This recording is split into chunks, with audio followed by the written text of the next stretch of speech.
Olá, seja bem-vindo. Começa agora mais um GTM Entrevistas. Hoje o nosso tema é sobre a dívida ativa. Conosco temos a presença do Dr. Wesley Rocha, que é advogado da área tributária. Doutor, o senhor poderia começar falando para nós como diminuir o estoque da dívida ativa para possibilitar o incremento na arrecadação dos municípios? Olá, Gabriela. Olá, o grupo. Gostaria de cumprimentar o grupo da GTM, né?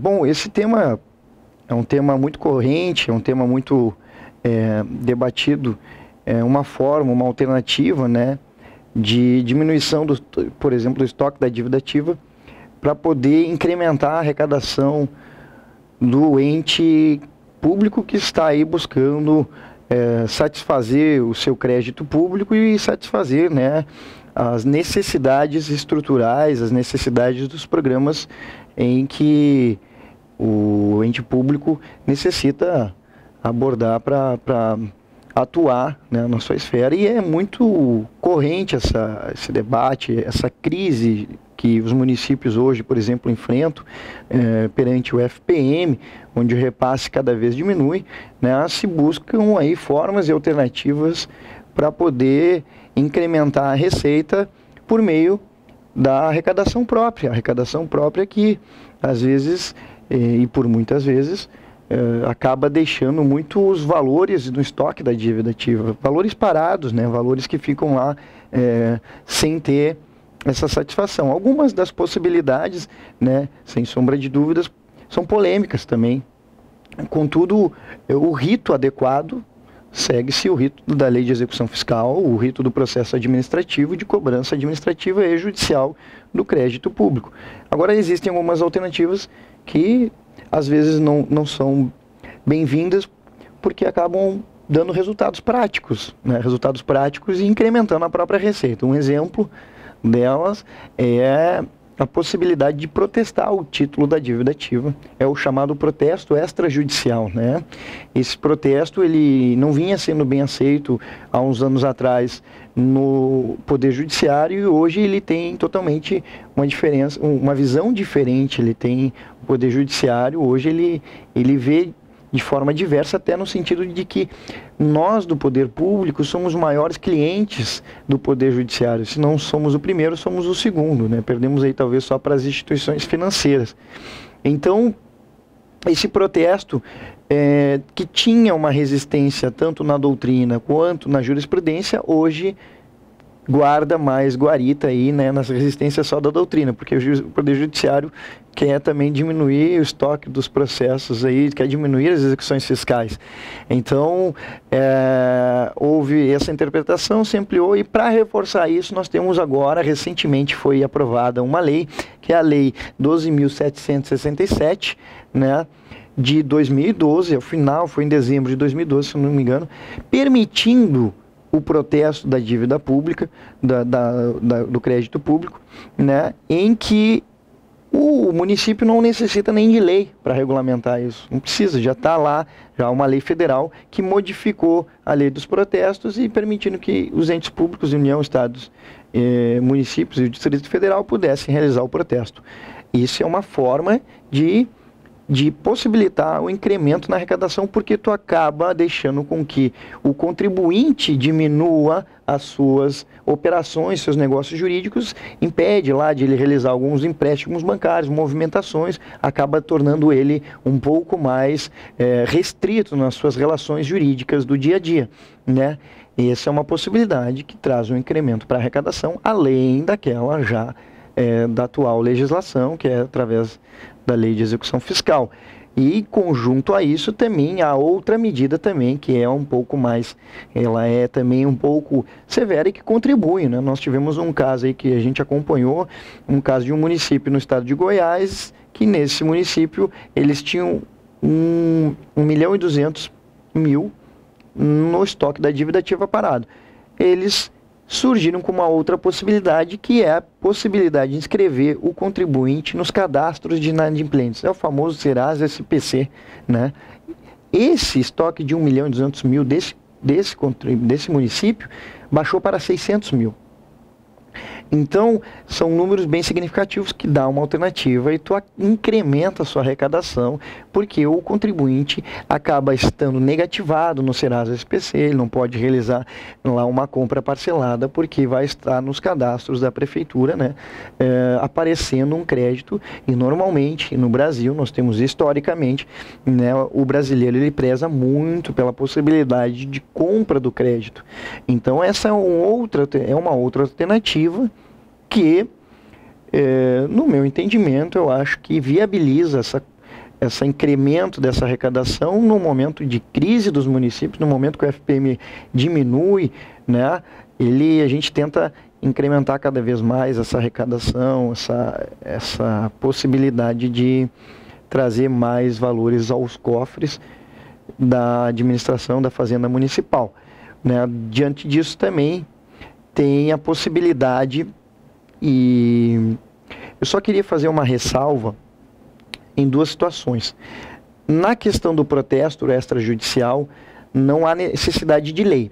Na questão do Serasa, existe sim a necessidade de implementar uma lei local que seja aprovada pelo Poder Legislativo local e que seja ali regrada através de um convênio com o Serasa, por exemplo, para poder realizar essa operação. Porque na lei do protesto não precisa. No procedimento do Serasa SPC há essa necessidade, e os municípios têm que estar atentos, porque se não tiver lei, não há um regulamento legal para isso, não há uma previsão legal. E, como eu disse antes, o Poder Judiciário está querendo diminuir as execuções fiscais. O Estado de Goiás tem uma lei permitindo, o Estado, né, nem o município, permitindo a inscrição do contribuinte nos cadastros de inadimplentes, e essa lei já foi considerada legal pelo STJ. Então nós temos aí uma possibilidade legal e uma possibilidade de segurança jurídica para realizar esses procedimentos. Na questão do protesto extrajudicial, tem uma ADI recentíssima que a Confederação Nacional da Indústria ajuizou para questionar esse procedimento, dizendo que ela é inconstitucional. Mas, por hora, nesse momento, há a possibilidade de protestar.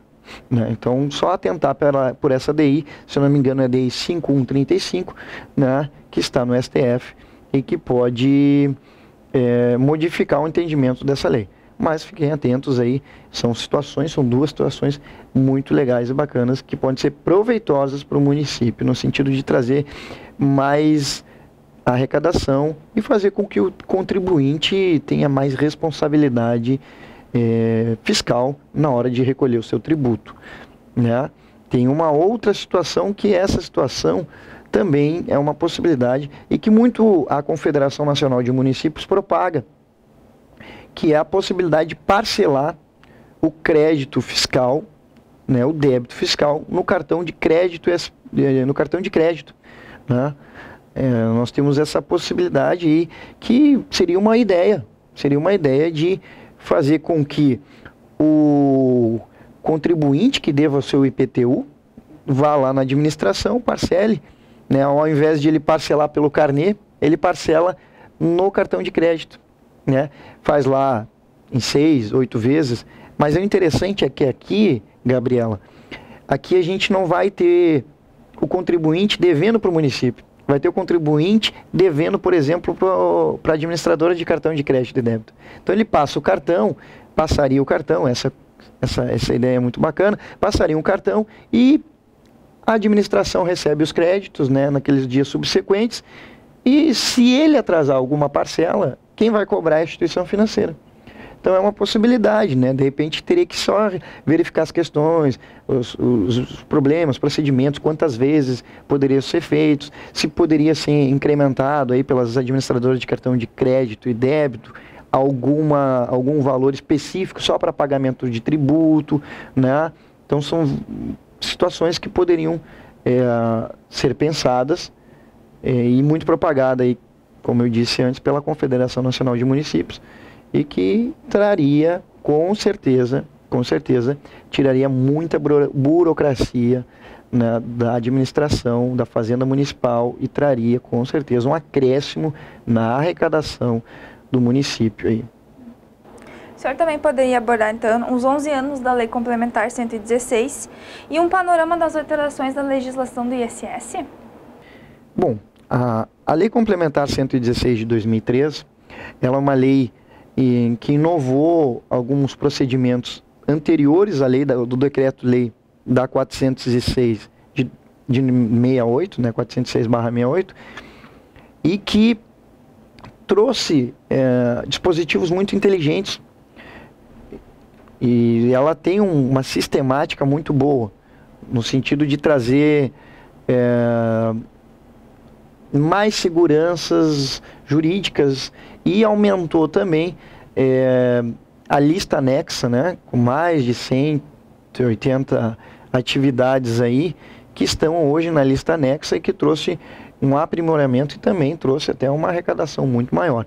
Nós podemos constatar aí que em pesquisas feitas aí, né, por entidades municipalistas, o ISS cresce de forma significativa com a atual legislação de 2003.